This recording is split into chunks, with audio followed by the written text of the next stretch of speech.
The Winchester Mystery House, a sprawling, eerie mansion in San Jose, California. A place where doors lead to nowhere, staircases end abruptly, and ghostly whispers echo through its halls. But is it just an eccentric architectural marvel, or is there something darker lurking within its walls? For decades, visitors, ghost hunters, and skeptics alike have tried to unravel the truth behind the mansion.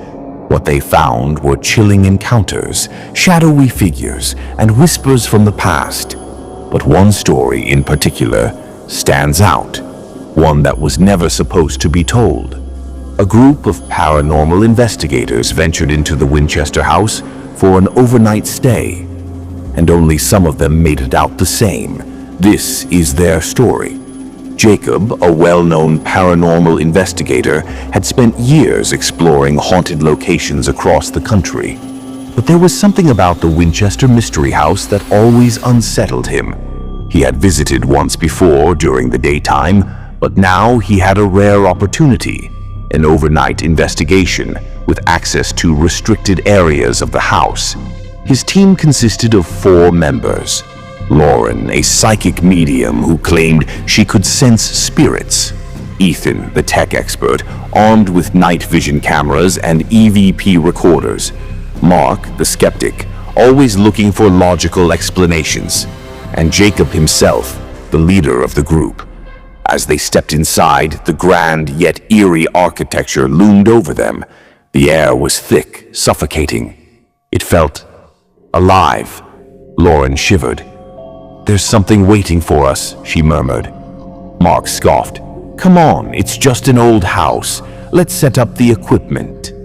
Ethan placed a thermal camera in the seance room, where Sarah Winchester once attempted to contact spirits. The room was infamous. People claimed to hear whispers and feel unseen presences.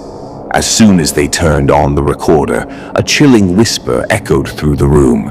"Leave." The group froze. The voice was clear. "And it wasn't any of them," Lauren gasped. "They know we're here." The investigation continued, but the deeper they ventured into the house, the more they felt watched. Shadows flickered at the edges of their vision. The temperature dropped suddenly in certain areas. At 2:13 a.m., they set up a spirit box session in one of the house's unfinished rooms. The static-filled device crackled as Ethan asked, "Is there anyone here with us?"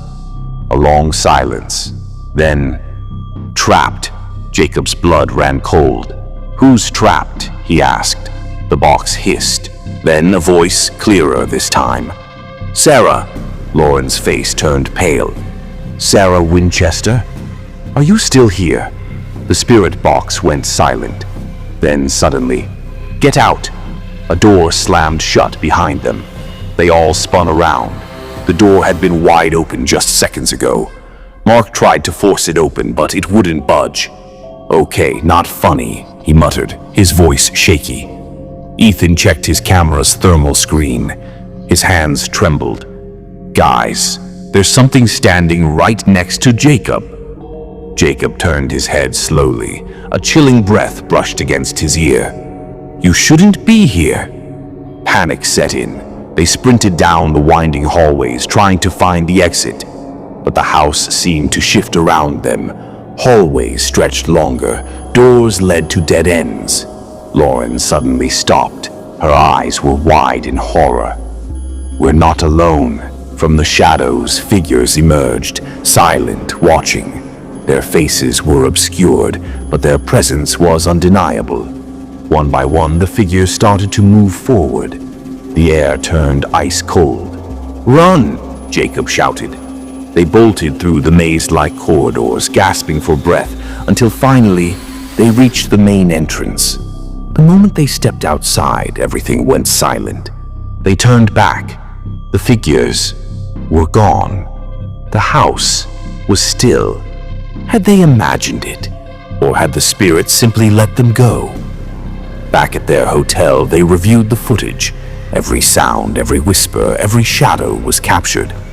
But the most disturbing part? As they ran through the house, the thermal camera had recorded something impossible.